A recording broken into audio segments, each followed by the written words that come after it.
You are listening to Tell Me I'm Not Invisible. Chapter 50, Learning to Offer What I Still Needed.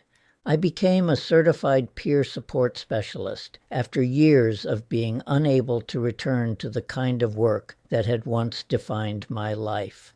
The training required me to sit with people who were in recovery from substance use disorders and listen to their stories. Peer support is not therapy. It does not pretend to be therapy. Its power comes from something else, the presence of someone who can say, in one form or another, I know something about this from the inside. I knew what surviving without support felt like from the inside. I knew what it felt like to have my reality doubted, my reactions pathologized, my suffering made into evidence of my defectiveness rather than evidence of what I had endured. I knew what it felt like to keep going when going felt impossible, and to arrive somewhere that looked like safety only to discover that it was only a different kind of danger. I knew what it felt like to have a professional identity stripped from me in a period of months and then spend the following years trying to rebuild something from the rubble. I had something to offer people from that knowledge. Not expertise in the clinical sense. I was no longer licensed. The conviction had seen to that. But I had something different, the credibility of lived experience. The particular credibility of someone who knows what it means when systems fail and the people who were supposed to help do not come. During the training itself, something happened that I described earlier in this book, the moment my body reacted before my mind could catch up. The phrase tough love appeared in the material or in a discussion, and something in my abdomen tightened. My breathing shortened. I became physically ill in a way that was not about anything I had eaten. My body was recognizing something. It was recognizing the logic that had been applied to me for years, the logic that says suffering requires the correct performance before it merits compassion. That need must be tempered by resilience before it earns support, that the proper response to a person in devastating pain is not warmth, not witness, not comfort, but challenge, redirection, a reminder of what they should have done differently. I had been on the receiving end of that logic for decades. Over the years, my parents and my sister had not recognized the need for empathy and compassion, understanding of all that I had endured. Perhaps they would have to face the fact that they had not responded in the past, during the most painful, disturbing, and traumatic events in my life. What I received from them wasn't logical at all. My nervous system knew it by name before my mind could articulate it.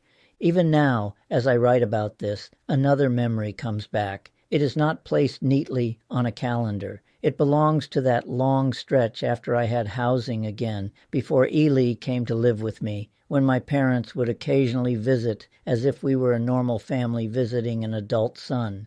We were in the car, I was in the back seat. My father was driving, or maybe he was in the front passenger seat. My mother was in the front. I cannot reconstruct the exact sentence that started it. That is part of the memory too. The missing trigger, the suddenness, the way the eruption became clearer than whatever caused it.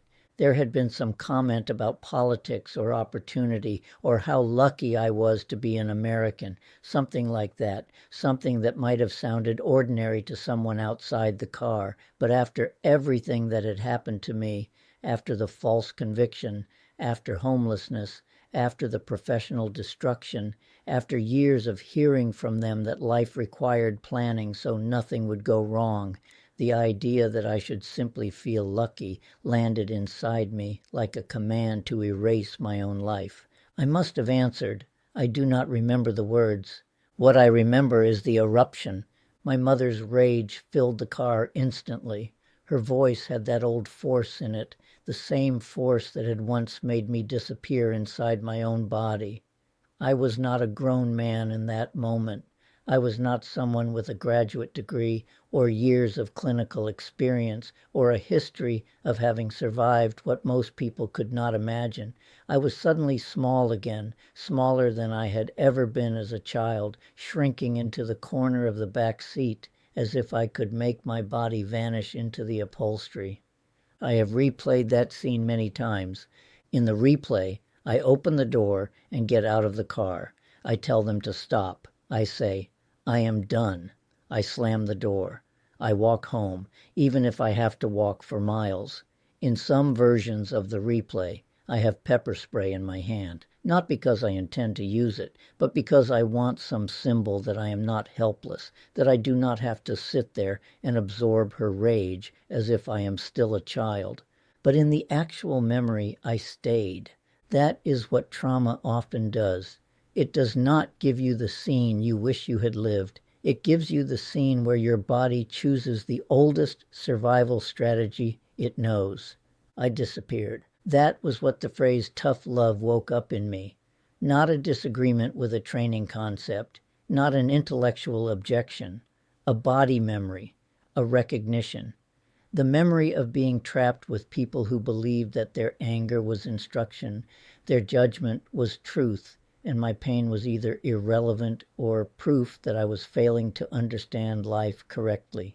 What I had needed then, what I needed in that car, what I needed in the years after Lynn, what I needed when I was homeless, what I needed when I was begging for help, was not tough love. I needed love that showed up. The kind that says, I see that you are in pain, and your pain is real, and I am not going to make you prove that it deserves a response before I respond to it. That is what Kira gave me. That is what Andrea gave me, at least in part. That is what the people in the hospital group gave me when they said they were sorry that happened to me. That is what I wanted to offer in peer support, not because I had become whole, not because I had healed beyond the need for it myself. The opposite may be closer to the truth. I knew how badly such a response was needed because I still needed it. I was certified. I was ready to work.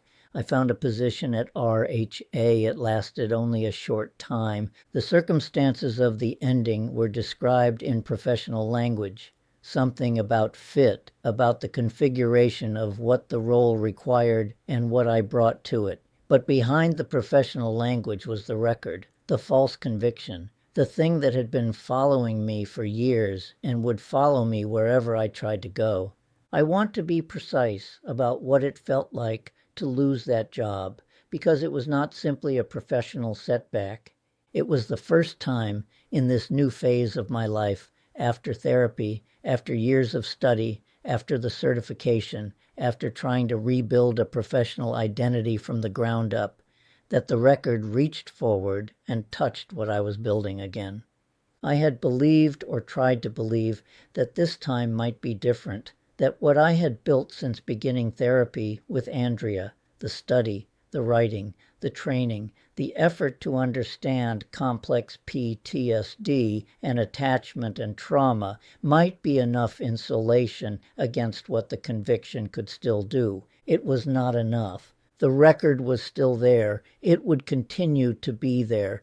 Every new beginning I attempted would have to navigate around the same fixed obstacle, the same public document that said something about the night I was attacked that was not what actually happened. I sat with that for a while.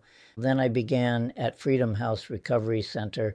The mobile crisis unit worked with people in the community who were in acute mental health or substance use crises.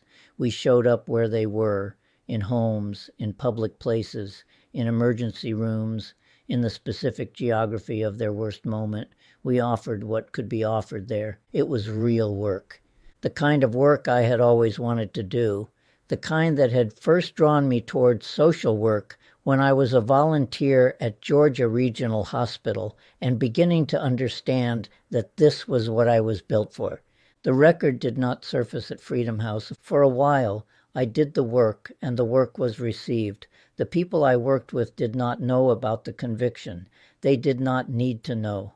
What they needed was someone who could show up where they were, remain present inside their worst moment, and not flinch, not perform, not treat them like a problem to be managed instead of a person to be accompanied. I could do that. I had always been able to do that. The licensing board's evaluators had concluded otherwise during the worst period of my life, without asking the questions that might have produced a different conclusion. But the people I worked with at Freedom House knew what I was because they were there with me in real time, in the specific texture of actual crisis situations. Sometimes the evidence came in small ways. A person calmed down, a parent kept talking, a child stayed in the room, someone who had shut down began to answer, someone who had been expecting judgment sensed that judgment was not coming. I worked with children during that period. I worked with people in acute psychosis.